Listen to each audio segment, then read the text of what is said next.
നിങ്ങൾക്ക് അസഹ്യമായ ദാഹം തോന്നുന്നുണ്ട് എന്ന് വിചാരിക്കുക. ഒരു മരുഭൂമിയിൽ എന്ന പോലെ നിങ്ങളുടെ തൊണ്ട വറ്റി വരണ്ടിരിക്കുകയാണ്.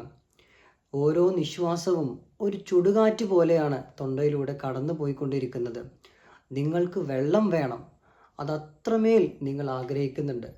ആരോ ഒരാൾ ഒരു ഗ്ലാസ് വെള്ളം നിങ്ങളുടെ മുന്നിലേക്ക് നീട്ടുന്നു. നിങ്ങളത് വാങ്ങാൻ വേണ്ടി ശ്രമിക്കുന്നു. പക്ഷേ പെട്ടെന്ന് നിങ്ങളുടെ കൈകൾ വിറങ്ങലടിക്കുന്നു. അത് നിയന്ത്രിക്കാൻ നിങ്ങൾക്ക് കഴിയുന്നില്ല. ഒരു തുള്ളി വെള്ളം പോലും ഉള്ളിലേക്ക് പോകരുത് എന്ന മട്ടിൽ തൊണ്ട വലിഞ്ഞു മുറുകുന്നു.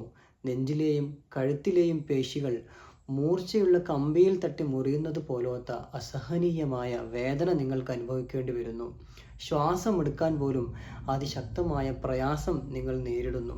വെള്ളത്തെക്കുറിച്ച് ചിന്തിക്കുമ്പോൾ പോലും ശരീരം ഈ രീതിയിലൊക്കെ പ്രതികരിക്കാൻ തുടങ്ങിക്കഴിഞ്ഞാൽ ആ മനുഷ്യൻ്റെ ഉള്ളിലെ ഭയം എത്രത്തോളമായിരിക്കും. ഇത് മാത്രമല്ല, ഒരു കാറ്റിൻ്റെ സ്പർശനം പോലും ശരീരത്തിൽ അതിശക്തമായ ഞെരുക്കങ്ങളും വേദനകളും സൃഷ്ടിക്കുന്നു. നിങ്ങൾ നിശ്ചലനായി വായുവിൻ്റെ സഞ്ചാരം പോലും ഭയത്തോടെ വീക്ഷിച്ചിരിക്കുന്ന ഭീകരമായ അവസ്ഥ. സുഹൃത്തുക്കളെ, ഇതാണ് റാബീസ്.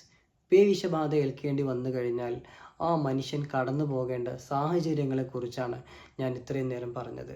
തീർച്ചയായും നമുക്ക് വാക്സിനേഷനിലൂടെ പ്രതിരോധിക്കാൻ കഴിയുന്ന ഈ വൈറസ് പക്ഷേ നമ്മളുടെ തന്നെ അശ്രദ്ധ കൊണ്ടോ അലസത കൊണ്ടോ അല്ലെങ്കിൽ തെറ്റായ സമീപനങ്ങൾ കൊണ്ടോ ഇന്നും ഒരുപാട് മനുഷ്യരുടെ ജീവൻ എടുത്തുകൊണ്ടിരിക്കുകയാണ്. പേവിഷബാധയുള്ള മൃഗങ്ങളുടെ ആക്രമണങ്ങളിൽ നിന്നുണ്ടാകുന്ന ചെറിയ മുറിവുകളിലൂടെ ശരീരത്തിലെത്തുന്ന ഈ ഡെഡ്ലി വൈറസ് എങ്ങനെയാണ് ഒരു മനുഷ്യനെ ഇത്രത്തോളം ഭീകരമായ ഒരവസ്ഥയിലേക്ക് കൊണ്ടെത്തിക്കുന്നത്? ഈ വീഡിയോയിലൂടെ നമുക്കത് പരിശോധിക്കാം. Welcome to doctor Mansoor talks. പേവിഷബാധയുള്ള നായയോ പൂച്ചയൊക്കെ നമ്മളെ കടിച്ചു കഴിഞ്ഞാൽ ആ മുറിവിലൂടെ റാബീസ് വൈറസ് നമ്മുടെ ശരീരത്തിലേക്ക് എത്തുന്നു. മാംസപേശിയിലേക്കാണ് വൈറസ് ആദ്യം എത്തുന്നത്.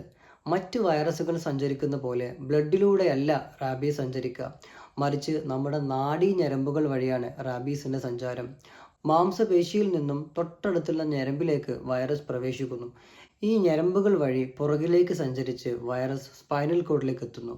സ്പൈനൽ കോഡിൽ എത്തിക്കഴിഞ്ഞാൽ അവിടെ വെച്ച് വൈറസ് ധാരാളമായി മൾട്ടിപ്ലൈ ചെയ്യുകയും പിന്നീട് സഞ്ചാരം തുടർന്ന് നമ്മുടെ ബ്രെയിനിലേക്ക്, തലച്ചോറിലേക്ക് എത്തുകയും ചെയ്യുന്നു.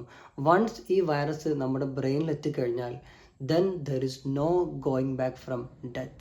തലച്ചോറിൽ ഈ വൈറസ് വീണ്ടും ധാരാളമായി മൾട്ടിപ്ലൈ ചെയ്യുകയും പിന്നീട് നമ്മുടെ ബ്രെയിനിൽ നിന്നും പുറത്തേക്ക് വരുന്ന വിവിധ ഞരമ്പുകൾ വഴി തിരിച്ച് സഞ്ചരിച്ച് ശരീരത്തിൻ്റെ വിവിധ ഭാഗങ്ങളിലേക്ക് എത്തുകയാണ് ചെയ്യുക. തൊലിപ്പുറത്തേക്കും അതുപോലെ തന്നെ ഉമിനീര് ഗ്രന്ഥികളിലേക്കൊക്കെ വൈറസ് എത്തുന്നത് ഇപ്രകാരമാണ്.